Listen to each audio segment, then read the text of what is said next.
Hello friends, hope you are doing fine. This is the first video on my YouTube channel, that is Active Minds IAS. In this video, I am going to discuss brief introduction about me, then why I have named this channel Active Minds IAS. Later on,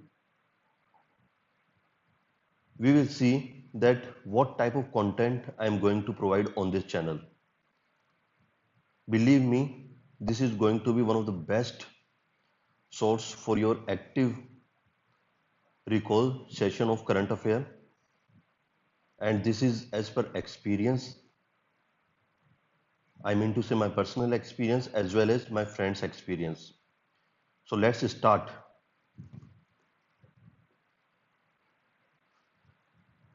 As you can see that I will be discussing little bit about before UPSC. As usual, normally I was engineering graduate, and as usual we all do internships in engineering in third year and fourth year. तो मैंने भी वही किया था, internship भी की थी, and फिर फोर्थ ईयर के अंदर प्लेसमेंट भी इंजीनियरिंग कॉलेज से हो चुका था. Then after I resign that company जिसके अंदर प्लेसमेंट हुआ था, उसके बाद यूपीएससी के लिए प्रिपेयर करना स्टार्ट कर दिया था. वो सब अलग इश्यूज है और अलग वीडियो के अंदर आपको मैं बताऊंगा क्यों यूपीएससी में आना. और वो सही बताऊं तो अभी इतना रिलेवेंट है भी नहीं कि यूपीएससी के अंदर क्यों स्विच किया. तो इनिशियल बैकग्राउंड ये था, इंजीनियरिंग का बैकग्राउंड था, इंजीनियरिंग में इंटर्नशिप की थी, प्लेसमेंट हो चुका था, फिर वहां से रिजाइन करके यूपीएससी की प्रिपरेशन स्टार्ट कर दी थी. अब यूपीएससी की प्रिपरेशन इंपॉर्टेंट है क्योंकि एक्चुअली ट्रांसपेरेंसी होना जरूरी है, और you need to know about me. Initial attempts के अंदर आई डिडंट क्वालिफाई प्रीलिम. तो मुझे समझने में आने लगा, हाँ यार प्रीलिम के अंदर जब ये सब करते हैं, जब प्रीलिम क्वालिफाई नहीं होता है, कुछ एक्स्ट्रा भी करना पड़ता है. फिर पहले घर के अंदर आइसोलेट होकर पढ़ते थे, और फिर लाइब्रेरी ज्वाइन कर ली. फिर लाइब्रेरी ज्वाइन करने के अंदर एक ग्रुप बन जाता है, यदि वहाँ पे सिमिलर काइंड ऑफ प्रिपरेशन के लोग रहते हैं तो ग्रुप बनने लगता है. देन उस टाइम हम लोग 6-7 लोगों का हमारा एक ग्रुप बना था. फिर जो चीज़ प्रीलिम में नहीं करनी थी फिर वो करना स्टार्ट किए, तो उसके बाद मल्टीपल मेंस लिखे थे, बैक टू बैक 2 मेंस लिखे थे. और फिर धीरे धीरे क्या होता है, जो ग्रुप होता है ना वो भी सेलेक्ट होने लगता है, आप भी दूसरी जगह जाने लगते हो, तो ग्रुप ब्रेक होता है. फिर उसके बाद जो चीज़ें साथ कर रहे थे वो चीज़ें साथ नहीं की. तो मैं आपको इस वाले पॉइंट में बताऊंगा कि पहले कुछ ऐसा था जो नहीं करते थे जब प्रीलिम नहीं होता था, फिर कुछ ऐसा किया, उसके बाद प्रीलिम क्वालिफाई होने लगा, और जब उन चीज़ों को डिसकंटिन्यू किया तब दोबारा प्रीलिम क्वालिफाई नहीं हुआ. तो ये इजीली मैं बता सकता हूँ कि क्या चीज़ करने से क्या फ़ायदा रहता है. और एज यू नो कि प्रीलिम देखो थोड़ा बहुत तो अनसर्टेन रहता ही है, तो मतलब कुछ बेसिक प्रोसेस होता है, तो उसको तो करना ही है, उसको छोड़ के नहीं जा सकते. तो इसी चैनल के अंदर उसी तरीके का कंटेंट के बारे में मैं आपसे बात करूंगा. और जो मेरी मेंस की मार्कशीट है वो भी कोई दूसरे वीडियो के अंदर, मार्कशीट स्पेसिफिक वीडियो के अंदर डिस्कस कर लेंगे.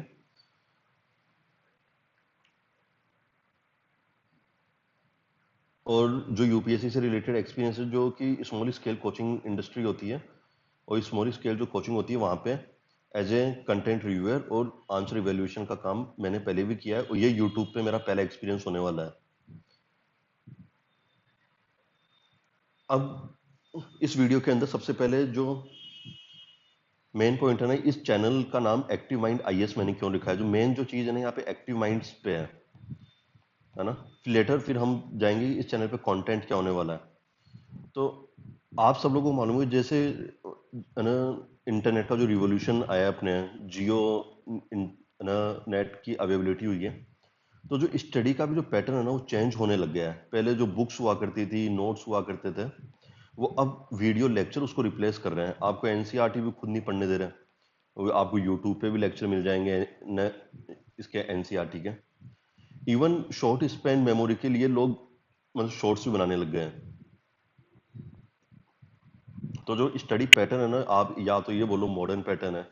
और सोशोलॉजी के अंदर एक थ्योरी चलती है, वो फंक्शनलिज्म, कि जो चीज़ एग्जिस्ट कर रही है उसका कुछ ना कुछ तो फंक्शन होगा, लेकिन जो चीज़ एग्जिस्ट उसके कुछ ना कुछ डिसफंक्शंस भी होते ही हैं, है ना. तो आप जैसे जैसे देखने लगोगे ना, मतलब मॉडर्न पैटर्न जो अभी हम लोग स्टडीज के अंदर पैटर्न देख रहे हैं, उसके वीडियो लेक्चर आने लग गए, शॉर्ट्स आने लग गए, इवन शॉर्ट्स नोट्स भी है ना खुद ही प्रोवाइड करके दे रहे हैं। और हम लोग जो अपनी पीडीएफ होती है, जो बुक होती है, उसको भी हम डिजिटल फाइल पीडीएफ से, जो ऑनलाइन पीडीएफ से रिप्लेस कर रहे हैं, उसको भी अब है ना फोटो कॉपी नहीं करवा रहे हैं। फिर ये सब करने के बाद भी है ना रिवीजन के लिए भी खुद शॉर्ट्स नोट्स तैयार नहीं करके हम लोग वन मैराथन वीडियो अलग अलग चैनल पे आपको ये देखने को मिलेगी। आप पीवाईक्यूज भी यदि एग्जाम के करोगे ना, तो वो भी वीडियो देख के ही कर रहे हो। मतलब खुद का जो एक्टिव इन्वॉल्वमेंट है ना, वो जीरो और नियर टू जीरो ही जाता जा रहा है। अभी जीरो तो नहीं गया, वो एक्सट्रीम हो जाएगा बोलना, लेकिन वो थोड़ा कम होता जा रहा है। ये एक रियलिटी है। एमसीक्यूज भी हम लोग खुद ट्राई नहीं करते हैं, है ना, वो भी कोई और ही सोल्व करवा रहा है अपने को। तो ये चीजें कि हम एक्टिवली थोड़ा लर्न करना कम कर चुके हैं, जिससे जो ब्रेन होता है, वो उसके अंदर न्यूरो लिंक जो बनने चाहिए वो भी नहीं बन पाते हैं। और ये डायरेक्टली एंड डायरेक्टली अपने को मेंस के अंदर अफेक्ट कर रहा है, और ये डायरेक्टली एंड डायरेक्टली प्रीलिम्स के अंदर भी अफेक्ट कर रहा है। प्रीलिम्स के अंदर वहां पे इंफॉर्मेशन देख के याद नहीं आता है कि ये कौन से पेज पे था, क्या हमने रिकॉल किया था, क्या नहीं किया था। हमारी रीडिंग हैबिट बिल्कुल खत्म होती जा रही है। अब जैसे प्रीलिम्स के अंदर एक वो होता है, 100 क्वेश्चन आने हैं, मतलब 4 स्टेटमेंट होने हैं, वो मैंने यहाँ पे मेंशन भी कर रखा है कहीं पे, वो मैं आपको बताऊंगा जब वो आएगा। तो प्रीलिम्स के अंदर 100 क्वेश्चन आते हैं, उसके अंदर नियर अबाउट 4 ऑप्शन आते हैं, तो 400 स्टेटमेंट है। तो आपको वहां पे रीड ही तो करना है उन 400 स्टेटमेंट को, और वो आपके लिए न्यू स्टेटमेंट होने वाले हैं। लेकिन आप रीडिंग हैबिट में नहीं है, तो वहां पे उसको रीड करने के अंदर भी टाइम कंज्यूम होने लग जाता है। तो रीडिंग हैबिट और एक्टिव लर्निंग का बहुत ज्यादा ही इंपॉर्टेंस है। तो ये जो वीडियो लेक्चर का जो स्टार्टिंग के अंदर जो ये आना हुआ था ना, ये एक्टिव मेथड के में ही था कि हमारा एंगेजमेंट ज्यादा रहेगा, हम नोट्स भी बनाने स्टार्ट करेंगे। लेकिन धीरे धीरे क्या हो रहा है, वीडियो लेक्चर के भी नोट्स दे रहे हैं, हम लोग नोट्स के अंदर भी मतलब आलस करते जा रहे हैं, उसके नोट्स भी नहीं बनाते, फिर सिर्फ ईयरफोन लगाते हैं, सुनते हैं, हमारा दिमाग कहीं और होता है, वीडियो आगे चलता रहता है। 2 घंटे का वीडियो हम उसको 2.5 घंटे में कवर कर रहे हैं, 3 घंटे में कवर कर रहे हैं, स्पीड हमने 2x रखी हुई है। तो ये common problem each and every individual face कर रहा है, और ये मेरा पर्सनल एक्सपीरियंस तो है ही। लेकिन जैसे मैं लाइब्रेरी जाता हूँ, तो वहाँ पे यूपीएससी की तैयारी करने वाले लोग भी हैं, एसएससी की तैयारी करने वाले लोग भी हैं। एसएससी के अंदर मैथ्स भी वो पूरा मतलब उससे ही पढ़ते रहते हैं, वीडियो लेक्चर से ही करते रहते हैं जब तक वो सॉल्यूशन नहीं करवाता।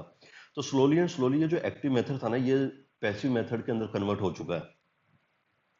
और आप भी इससे फेमिलियर होंगे, जैसे आर्टिफिशियल इंटेलिजेंस आया है, चैट जीपीटी आया है ना, हर जगह वीडियो लेक्चर है। तो मेरा इन शॉर्ट ये बोलने वाला है कि ये अपना जो माइंड है, जो अपना ब्रेन है, उसको ये इनएक्टिव कर दे रहा है। ये फंक्शन उस प्रॉपर वे में कर ही नहीं पा रहा है ना। ब्रेन के अंदर इंटरलिंकेज नहीं बन रही है। इसका रिजल्ट अपने यूपीएससी एग्जाम में क्या हो रहा है, मेंस के अंदर पॉइंट जनरेट ही नहीं हो रहे हैं।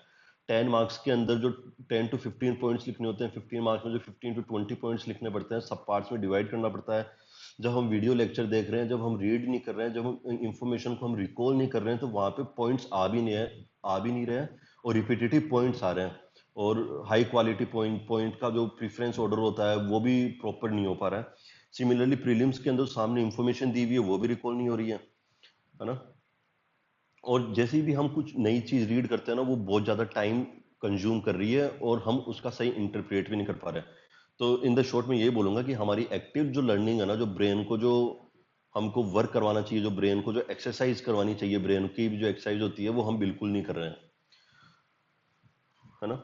और फिर यही चैनल बनाने का, मेरा इस चैनल का नेम एक्टिव माइंड का यही रीजन था, कि इसका एक्टिव माइंड को मैं इसलिए करना चाह रहा था कि हम ब्रेन की एक्सरसाइज करेंगे, हम एक्टिव रिकॉल करेंगे, हम ब्रेन स्टॉर्मिंग करेंगे। और ये मेथड का नेम एज यूजुअल आप सुनते रहते होंगे, लेकिन ये हम लाइब्रेरी के अंदर प्रैक्टिस करते थे, जब हम जैसे हम ना 7 ग्रुप का, मतलब 7 पर्सन का फ्रेंड था, मतलब फ्रेंड सर्कल था, जिसके अंदर से 5 स्टेट सर्विसेज के अंदर यूपीएससी के अंदर सेलेक्ट हो रखे हैं। जो भी फ्यूचर के अंदर किस तरीके से रेस्पॉन्स रहेगा, उस तरीके से उन सभी को भी यूट्यूब चैनल पे लेके आएंगे। जो भी उनका ऑप्शनल रहता है, जो भी उनके पर्टिकुलर वे है इस एग्जाम को समझने का, उनको भी लेके आएंगे। तो हम यही करते थे कि मॉर्निंग के अंदर लाइब्रेरी चले जाते थे, अपना पढ़ते थे, फिर शाम को यदि ब्रेक लेना होता था, तो 4-5 जो भी उस टाइम फ्री रहते थे, हम पार्क के अंदर वॉक करने चल जाते थे। फिर हम जो पढ़ते थे उसको एक्टिवली रिकॉल करते थे। जो भी मैं आपको बताने वाला हूँ कि इस चैनल पे हम किस तरीके से क्या कंटेंट पढ़ने वाले हैं।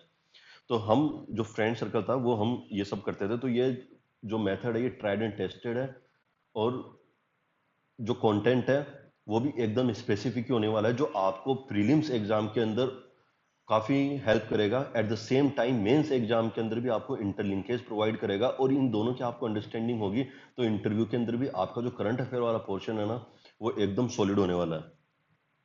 तो ये मैंने आपको बता दिया, इवनिंग वाला पोर्शन बता दिया, ब्रेन स्टॉर्मिंग एक्टिव रिकॉलिंग वाला बता दिया। हम बता दें क्वेश्चन आंसर फॉर्म में करते थे, 30 to 40 मिनट हम लोग आपस में बात करते थे। किसी को चाय पीनी होती थी चाय पी लेता था, और वॉक वॉक करते हम ये काम करते थे। ये प्रीलिम्स के अंदर काफी हेल्प करता है। और जब प्रीलिम्स नहीं निकल रहा था तो ये एक्सरसाइज नहीं हो रही थी, ब्रेन की एक्सरसाइज नहीं हो रही थी। और फिर ये जब एक्सरसाइज हमने एक पर्टिकुलर चीज के लिए करना स्टार्ट किया ना, तो हमने हमारा स्टडी का मेथड ही अलग तरीके से कर दिया। तो उससे काफी हेल्प होना स्टार्ट हो गई। जो भी हम ऑप्शनल पढ़ रहे हैं, जो भी हम GS1 GS2 GS3 GS4 पढ़ रहे हैं, प्रीलिम्स के सब्जेक्ट पढ़ रहे हैं, तो उसी को इसी मेथड से साथ कंटिन्यू करते गए, तो ब्रेन की एक्सरसाइज फिर होती रही, है ना। और ये क्या हेल्प करता है, पॉइंट जनरेट करने में हेल्प करेगा, interlinkage between prelims and mains के अंदर आपको हेल्प करेगा। तो ये सब जो ब्रीफ इंट्रोडक्शन मैंने आपको दिया, बिफोर यूपीएससी वाला इंट्रोडक्शन दिया, फिर यूपीएससी के अंदर मैंने आपको बताया कि यूपीएससी में किस तरह की जर्नी रही है। पहले प्रीलिम्स क्वालिफाई नहीं हुए थे, फिर प्रीलिम्स क्वालिफाई होकर बैक टू बैक मेंस भी दिए, फिर मेंस क्वालिफाई नहीं हुआ, और फिर मतलब अनफॉर्चुनेटली जब ये प्रोसेस छोड़ी, जब जो 4-5 दोस्तों के ग्रुप में करते थे वो प्रोसेस छोड़ी, प्रीलिम की एक पर्टिकुलर प्रोसेस होती है, उस प्रोसेस पे ध्यान नहीं दिया, थोड़ा to be very true over confident रहे, तो नेक्स्ट प्रीलिम था वो निकला नहीं। अभी तो ये रियलाइज हो चुका है कि प्रोसेस तो फॉलो करनी है, और अभी प्रोसेस के अंदर इन्वॉल्व भी हूँ, अटेम्प्ट्स भी बाकी हैं। तो मैंने सोचा कि बेस्ट वे क्या हो सकता है कि इस एक कम्युनिटी बनाई जाए, कम्युनिटी के साथ ये किया जाए, कम्युनिटी को भी हेल्प होगी, मुझे भी हेल्प होगी।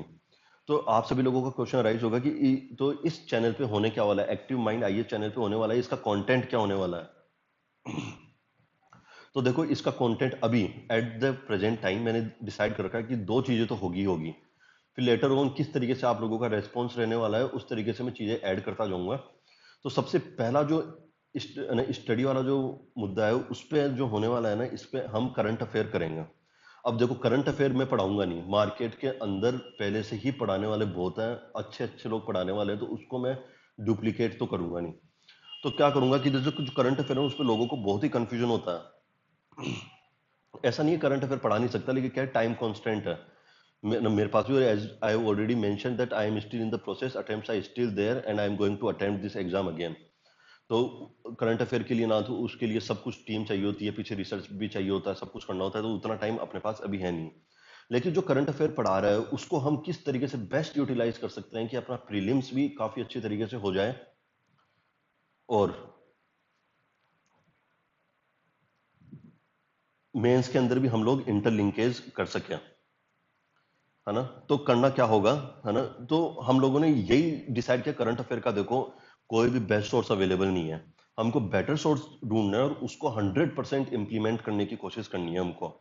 आपको देखो मंथली मैगजीन मिलेगी, आपको न्यूज़पेपर हमेशा मिलेंगे, आपको ईयर राउंड मैगजीन 365 करके मिलती है। लेकिन देखो आप भी आपकी लाइब्रेरी में जाते होंगे, आपका भी कुछ ग्रुप सर्कल होगा, या आप आइसोलेट होकर भी पढ़ रहे होंगे ना, तो आपको ये पता चल गया होगा कि मंथली मैगजीन भी लोग पूरे अच्छे से कवर नहीं करते हैं तो उसके अंदर कुछ पोर्शन है जो छोड़ देते हैं, जो उनको इंटरेस्टिंग नहीं लगता है।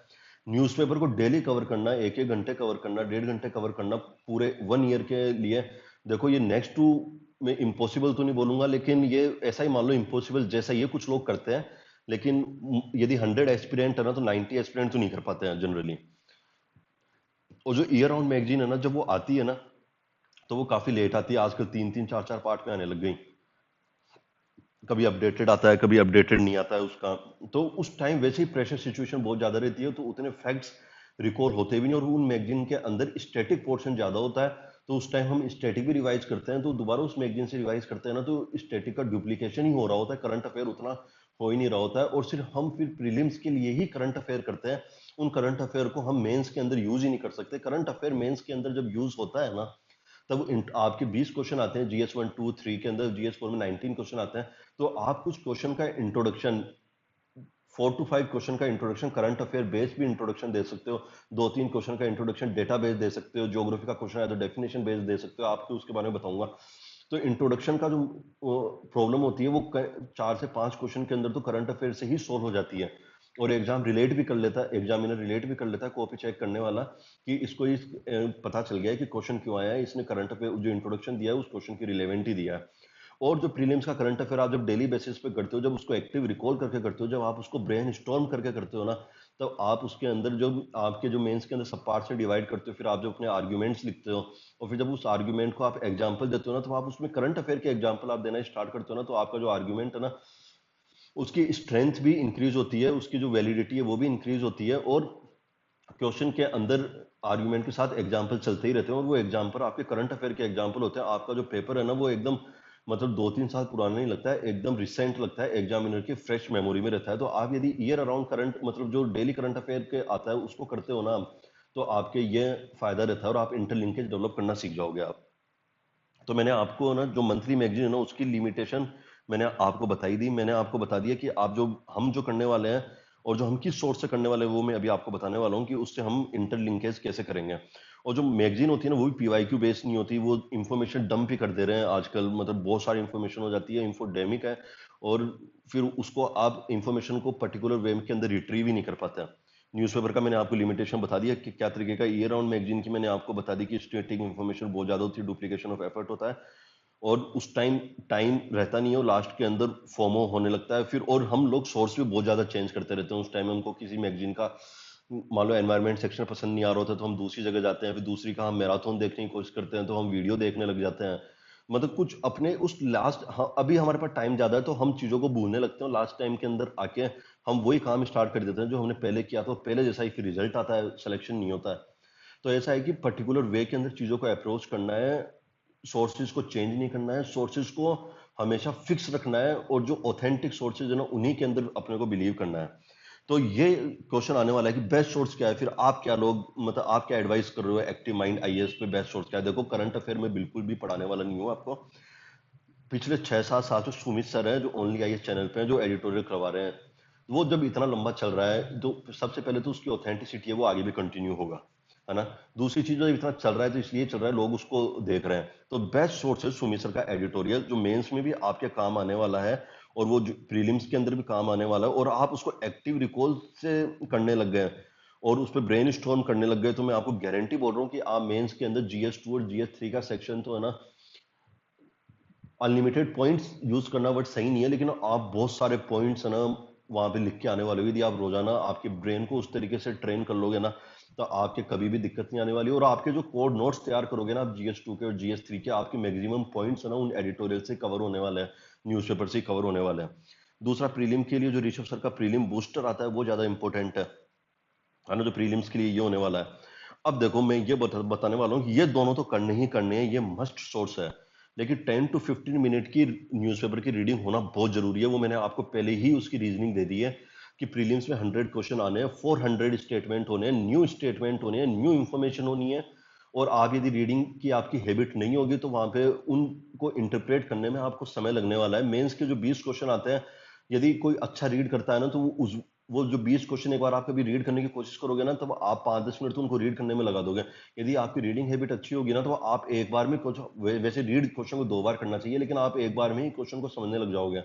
तो जो 10-15 मिनट आपको न्यूज़पेपर रीड करना है ना, उसमें एक एडिटोरियल तो रीड कर ही लो, और बाकी जो 5 मिनट वहां पे लग जाएंगे, 10 मिनट आप पेपर को फ्लिप करके देखो। उससे क्या होगा कि आपके जो न्यूज जो चल रही है पीछे कंटेम्प्रेरी टाइम्स के अंदर जो न्यूज चल रही है वो आपके माइंड के अंदर इम्प्रिंट हो जाएगी, और आपको कंटेम्प्रेरी अफेयर से आप काफी रिलेटेबल रहोगे। जब भी आप इंटरव्यू देने जाओगे तो न्यूज ऐसा कोई क्वेश्चन नहीं लगेगा जो यदि करंट अफेयर बेस होगा तो कि आपको वो पता नहीं है। सिमिलरली मेंस के अंदर भी आपको काफी ये यूज में आने वाला है। एथिक्स के अंदर भी आप एग्जांपल डाल सकते हो कोई सी भी केस स्टडी से, यदि कोई सा भी करप्शन का केस आया है तो आप रिसेंट करप्शन का केस वहां पे आप डाल सकते हो। कोई यदि किसी जगह फ्लड आया है तो फ्लड का रिसेंट जहाँ पे फ्लड आया है वो डाल सकते हो, लैंडस्लाइड डाल सकते हो, जो वॉल्केनिक एक्टिविटी जहाँ पे हुई है किसी कंट्री के अंदर, रिसेंट वॉर चल रहा है तो उस रिसेंट एग्जांपल आप डाल सकते हो न्यूज़पेपर के, आप करंट टच में रहोगे। और न्यूज़पेपर एक एसेंशियल है, पेपर 15 मिनट से ज्यादा आपको रीड नहीं करना। जैसे ही 15 मिनट हो जाए आप न्यूज़पेपर को बंद कर दो, धीरे धीरे 15 मिनट पे आ जाएगा जब आप वो 2 सोर्स फॉलो करोगे ना, सुमित सर का एडिटोरियल, ऋषभ सर का प्रीलिम बूस्टर। और देखो ये टाइम परमिट करता है, देखो ये नेसेसरी नहीं है। ओनली आईएएस के चैनल पे और ओनली आईएएस के वेबसाइट पे पीडीएफ की एक वो आ रही है, कंपाइलेशन आती है, मंथली कंपाइलेशन आती है, या तो आप उसको रीड कर सकते हो। या उनका 7 से 8 घंटे का मैराथन हर मंथली रिलीज हो जाता है, तो आप उसको फास्ट फॉरवर्ड करके भी देख सकते हो। वैसे आपका काम दोनों से हो जाएगा, लेकिन यदि आपको फिर भी फोमो हो रहा है मंथली मैगजीन पे जाना है, तो आप ये कर सकते हो। तो आपका करंट अफेयर का देखो यही सोर्स होने वाला है। मैंने आपको बता दिया 10-15 मिनट की न्यूज़पेपर रीडिंग, ऋषभ सर का प्रीलिम बूस्टर, सुमित सर का editorial, and eight the same time यदि आपको टाइम परमिट करता है तो मंथली मैगजीन जो उनके आ रही है, और उनका मंथली एडिटोरियल के अंदर भी, सॉरी, यूट्यूब पे मैराथन अपलोड हो जाता है। वाइड न्यूज़पेपर रीडिंग मैंने आपको इसका रीजनिंग बता दी, प्रीलिम के 100 क्वेश्चन का मैंने आपको बता दिया, और बता दिया कि इन्फॉर्मेशन जो है ना, अपन को न्यू इन्फॉर्मेशन मिलती है तो वहाँ पे इजीली किस तरीके से हम करेंगे। मैंने आपको रीजनिंग दे दी, 20-20 क्वेश्चन आते हैं वहाँ पे, 19 और ऑप्शन में 19 क्वेश्चन आते हैं, नई इन्फॉर्मेशन होती है, नए क्वेश्चन होते हैं, तो उनका इंटरप्रिटेशन, उनकी अंडरस्टैंडिंग आपके लिए काफ़ी बेटर हो जाएगी जब आप रीड करने की हैबिट में रहोगे तो, है ना। मैंने आपको बता दिया कि जब प्रीलिम्स की जो न्यूज़ का हम जो एडिट वो जो एक्टिव रिकॉल करने वाले हैं, जो ब्रेन स्टॉर्म करने वाले हैं ना, आपको उसको मेंस में कैसे यूज में आने वाला है, आप उसे डायरेक्ट एग्जांपल वहां पे आप दे पाओगे, केस स्टडी के अंदर दे पाओगे, और आप कंटेम्प्रेरी अफेयर से अपने आप को फेमिलियर फील करोगे। प्रीलिम्स तो क्लियर होगा ही होगा, और एट द सेम टाइम आप उसके नोट्स बनाओगे, एक्टिव रिकॉल करोगे, तो मेंस के अंदर जब प्रीलिम्स देने के बाद लोगों को पता नहीं रहता, लोग एग्जांपल्स कलेक्ट करने में लगे रहते हैं, आपके पास नोट्स पहले से रेडी रहेंगे और एग्जाम्पल आप डायरेक्ट यूज करके आओगे। आपके हर क्वेश्चन के अंदर आर्ग्यूमेंट के साथ एग्जाम्पल होने वाले होंगे, इंट्रोडक्शन के अंदर करंट अफेयर होने वाला होगा, 4 से 5 सवाल के अंदर, कुछ में डेफिनेशन आएगी, कुछ में डेटा बेस्ड इंट्रोडक्शन आएगा, कुछ में आयरोनी आएगी, कुछ में रिपोर्ट बेस्ड इंट्रोडक्शन आएगा, तो ये सब चीजें होने लगेगी। अब सबसे यही, इस चैनल पे आपने सब बता दिया कि ऐसा ऐसा ऐसा होता है, तो आप करने क्या वाले हो इस चैनल में। देखो मैं आपको है ना ये पहले बता चुका हूँ, हम लोग फ्रेंड्स ये काम करते हैं, तो मैंने एक कम्युनिटी बनाने की कोशिश की, मैं भी अभी इस प्रोसेस में इन्वॉल्व हूँ। I am also going to appear in this examination. तो जो प्रीलिम बूस्टर आएगा, आप लोग उसको सुबह सुबह देखते ही हो या शाम को देखते हो, जब भी देखते हो, तो मैं उसी क्वेश्चन, मतलब उन जो जो कि देखो आपको मैं एक रीजनिंग बताता हूँ क्या होती है, कि प्रीलिम बूस्टर है, उसके अंदर क्या है कि 30-40 हजार 50 हजार 60 हजार व्यूज आता है, लेकिन प्रीलिम से देखो 13-14 हजार के निकलना है ना। तो ये बात है कि मतलब उसका जो करने का तरीका है ना, वो सही नहीं है लोगों का, है ना।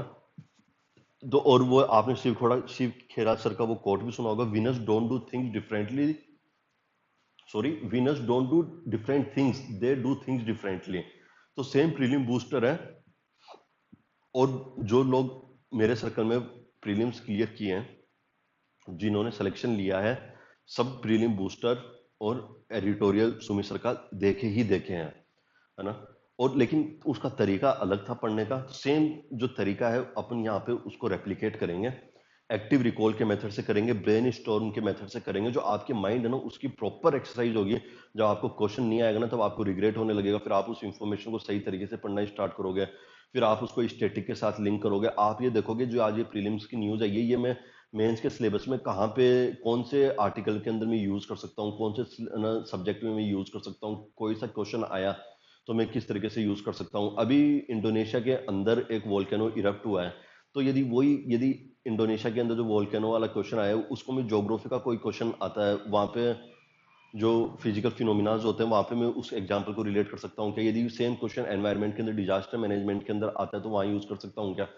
कई कंट्रीज होती है वहाँ पे अर्थक्वेक आते हैं, तो रिसेंट न्यूज से अपन को पता चलेगा कि हाँ अर्थक्वेक आ रहा है, लेकिन वहाँ पे कोई ऐसा मैकेनिज्म है क्या कि जहाँ से अपने ये कर सकते हैं। जो आप इलेक्टोरल रिफॉर्म्स की बात जब सुनते हो ना, जैसे आज की न्यूज के अंदर आया था कि बिहार के अंदर वो मोबाइल से ही वोटिंग हो रही है, तो उसके लिमिटेशंस क्या होने वाले हैं, और उस चीज को हम इलेक्टोरल रिफॉर्म के अंदर यूज कर सकते हैं क्या, वो और कोई सी कंट्री के अंदर यूज हो रहा है क्या। सब हम इसी चीजें से अपनी जो इंफॉर्मेशन होगी उसको ब्रेन करेंगे, उसको एक्टिव रिकॉल हम करने वाले हैं। मैंने आपको इसकी रीजनिंग बता दी, 40 से 70 हजार लोगों को वहां पे व्यूज आते हैं, बट स्टिल जो प्रीलिम्स क्वालिफाई होंगे 13,000 14,000 के करीब होंगे, तो वो एक प्रोसेस होता है, उसको वो यदि फॉलो नहीं होगा तो जो इन्फॉर्मेशन होगी वो रिटेन नहीं होगी, और इंटरलिंकेज करना नहीं आएगा, है ना। और मैंने आपको बताया कि लोग मिस्टेक ये करते हैं। मैं ये ऐसा नहीं बोल रहा हूँ कि मार्केट के अंदर जो भी मैगजीन अवेलेबल है, जो other sources of current affair available है, वो सही नहीं है। बस मेरा ये मानना है कि मतलब हम सब लोगों ने फॉलो किया है, इससे रिजल्ट मिले हैं, तो ये बेटर सोर्स मुझे लग रहा है। आप यदि कोई और फॉलो करते हो तो उसको उसी तरीके से फॉलो करो, उसको एक्टिव रिकॉल तरीके से आप याद करो, उसको ब्रेन स्टॉर्मिंग करो, उसको try to interrelate with other concept, है ना। और फिर लास्ट में जाके आप अपना सोर्स चेंज मत करो, यदि वो आप कर रहे हो तो इट इज ए डिजास्टर। ना तो वो इंफॉर्मेशन लिंक हो पाएगी, ना आप इंफॉर्मेशन को रिलेट कर पाओगे, ना उस इंफॉर्मेशन को आप पेज पे उतार पाओगे। है ना। तो ये जो लाइन है ये बहुत ही इंपॉर्टेंट लाइन है इस यूपीएससी की प्रिपरेशन की, आप स्टिक टू वन सोर्स। यदि आप सोर्स बार बार चेंज करोगे तो ना वो रिकॉल नहीं होने वाला है, वैसे सिलेबस बहुत ज्यादा है ना। अब सेम काम जो प्रीलिम बूस्टर में हम उसको एडिटोरियल के अंदर भी रेप्लिकेट करना स्टार्ट करेंगे स्लोली एंड स्लोली, उसमें पॉइंट जनरेशन करना स्टार्ट करेंगे। जैसे सर ने आज कोई आर्टिकल डिस्कस किया, सर ने बता दिया इसका कोज इफेक्ट क्या है, तो हमने उस आर्टिकल का एक समराइज वे स्टार्ट करेंगे कि सर ने इस आर्टिकल में पहले इंट्रोडक्शन दिया, इंट्रोडक्शन में ये दिया था, कोज इसके ये बताए थे, इफेक्ट इसकी ये बताए थे, अब इसके अंदर मेंस के अंदर आप कितने पॉइंट रिकॉल कर सकते हो, इसको कहाँ पे आपके ये आर्टिकल यूज में आ सकता है, आपको कितने पॉइंट्स के अंदर याद आ रहे हैं, कितने पॉइंट्स में आपको याद नहीं आ रहे हैं। तो उससे क्या आपका जो ब्रेन होगा ना वो हमेशा कुछ ना कुछ एक्सरसाइज कर रहा होगा। ऐसा नहीं है कि आपने ईयरफोन लगाया उसको सुन लिया, 2 दिन पहले का एडिटोरियल आपको याद नहीं है कि कौन सा आया था कौन सा नहीं आया था, और उस इंफॉर्मेशन को आप रिलेट भी नहीं कर पा रहे। रोजाना आप 30 मिनट दे रहे हो, 8-9 घंटे पूरे पढ़ते होंगे, 1 घंटा इसमें दे रहे हो, और 3 दिन बाद आपको पता ही नहीं है क्या है, और फिर साल के अंत में जाके आप क्या कर लेते हो, सोर्स चेंज कर लेते हो, शॉर्टकट अपनाते हो, मैराथन देख लेते हो, जो साल भर 30-30 मिनट दिया उसको तो भूल ही जाते हो। ऐसे करके प्रीलिम्स नहीं हो रहा है काफी लोगों का, है ना। तो ये मैंने बता ही दिया कि आपको ये इंट्रोडक्शन में हेल्प करेगा, इंटर रिलेट में हेल्प करेगा, अपन pre plus mains plus interview इसके अंदर किस तरीके से होगा। जो इंटरव्यू के अंदर होगा वो एडिटोरियल डिस्कशन है ना, वहां से अपना जो थॉट होता है, जो थॉट प्रोसेस डेवलप होता है, वो इंटरव्यू के दौरान ही होता है। अब आप बोलोगे सेकंड टाइप ऑफ कंटेंट क्या होगा। देखो सबसे पहले तो मैं ये स्ट्रेटेजी वाली वीडियो के अंदर बिल्कुल भी फेवर में बिल्कुल भी नहीं रहता हूँ।